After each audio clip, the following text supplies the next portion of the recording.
totya nze Katonda nja kuwa amaanyi, nja kusobozesa, laba era nja kusitula n'omukono gwange ogwa ddyo ogw'amaanyi.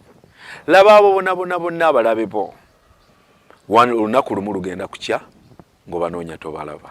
Omanyi ayogera ekyo? Mukama Katonda yakugamba. Kiva mu Isaaya 41:10.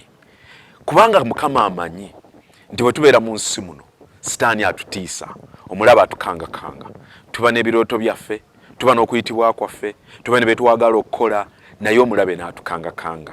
Kati Mukama atugamba nti totya, nja kubeera naawe era nja kukozesa.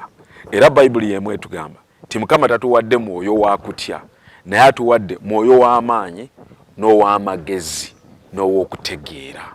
Kati nkuzaamu amaanyi ti bw'oba otambula mu nsi muno ng'olina ky'owulira okukola, gwe totya, kubanga kankubuulire okutya muzimu gujja ne gukweberekako ne kugamba eyo tojja kugendayo, kino tojja kikola, oyo tojja kwogera naye, toyitawo wano, eno endwadde ejja kutta, kino kijja kumalawo. Kati wena ne weesanga nga oli crippled, osibiddwa. Naye bw'otegeera nti Katonda ali naawe, osonga mbeere, tobaako kyotya.